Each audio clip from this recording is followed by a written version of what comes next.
Papirma ko siguro na itong kalaban, basig mapuruhan, mamatay, mapriso ko igsuon, nanapod sila dahilan. Papirma, magpirminirmahay sa sila sa bugado.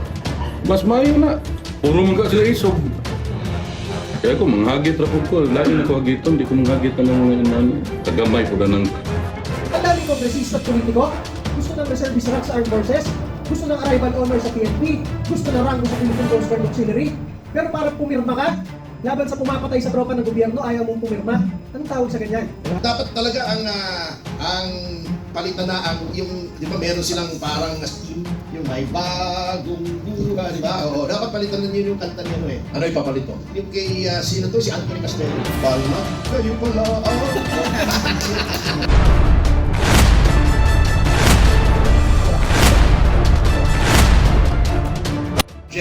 Mismong budget ng House of Representatives. Sabi dito, we would like to ask po bakit ang budget ng House of Representatives ay walang public deliberations.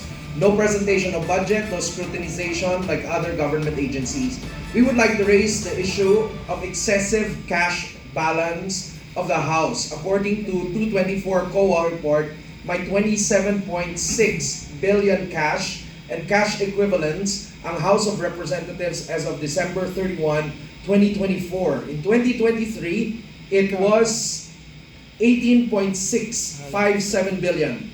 According to the report, it was earmarked for payment of payables already obligated and due for payment in the ensuing years. Pero po, ang total liabilities of the same COA report in 2024 is 481 million pesos only. Bakit po ang daming cash ng House? For what purpose? Yearly, there is also a realignment of funds from personal services and capital outlay to MOOEs. And on top of that, 17.324 billion pa silang net to GAA increase in 2025 and 10.5 billion increase in FY 2026 budget. Bakit ang dami nilang cash at bakit patuloy ang increase ng kanilang budget na walang public budget deliberations, no scrutinization, no questions? I consider this a hypocrisy on the part of the House scrutinizing other agencies pero ang budget nila hindi nangyayari sa budget nila. Anyone can answer. Actually, ganito yan, ano? The fundamental question there is, bakit walang deliberation? Simple. Ayaw nilang ipaalam sa atin.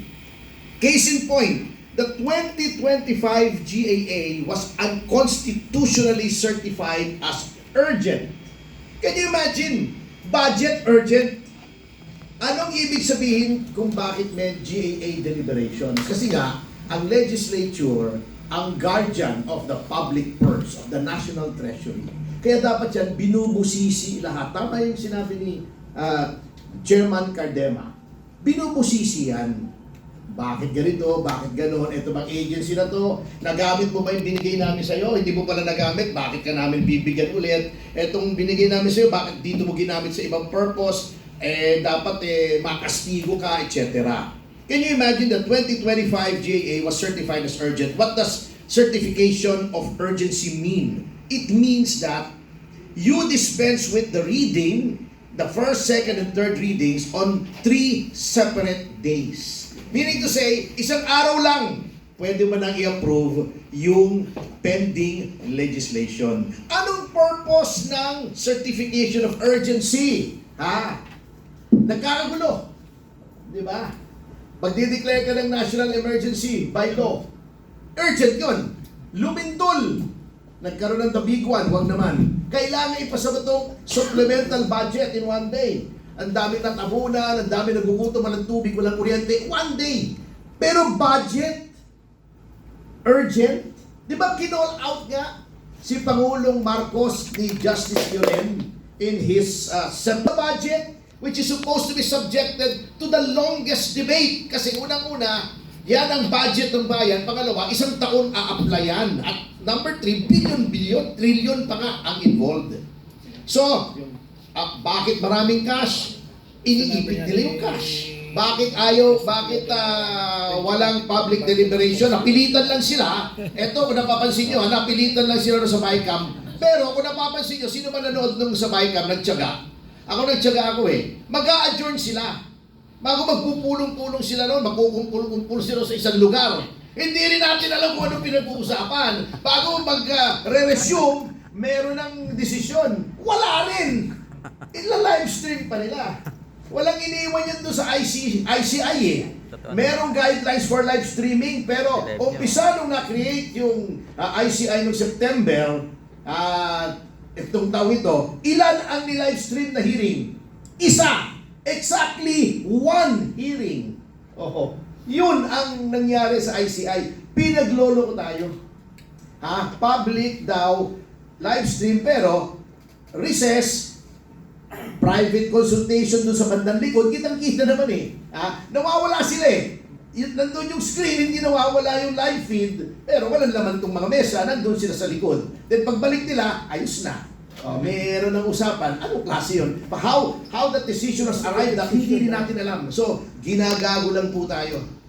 Kunwari transparent. Oo, kunyari, ay nako. Executive Parang ICI na, lahat kunyari lang. Puro dapat talaga ang palitan na ang yung, di ba meron silang parang steam, yung may bagong buhay, di ba? Oo, dapat palitan na yun yung kanta ni Ano ipapalit to? yung kay, sino to? Si Anthony Castello? Balat kayo pala ang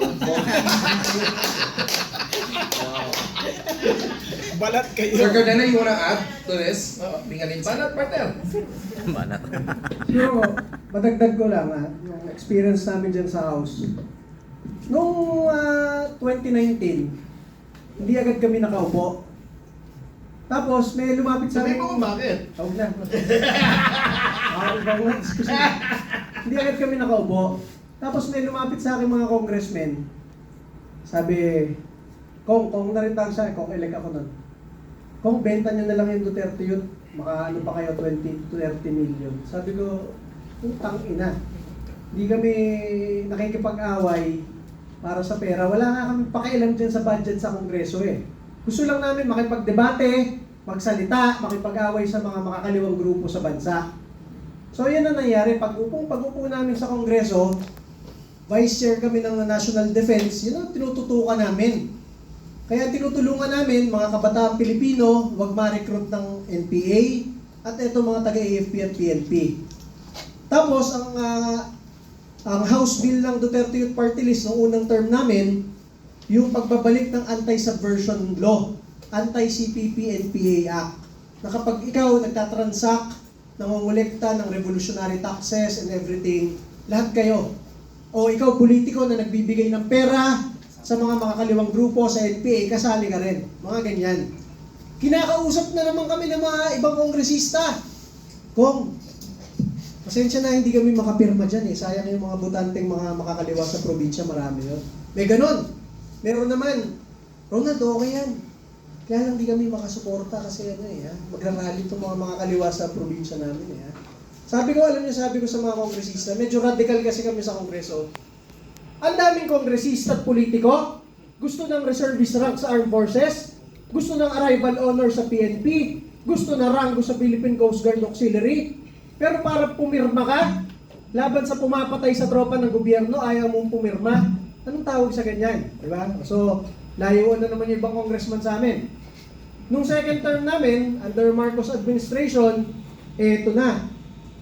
Kami lang ang nag-file ng pagbabalik ng death penalty by firing squad para sa lahat ng taga-gobyerno na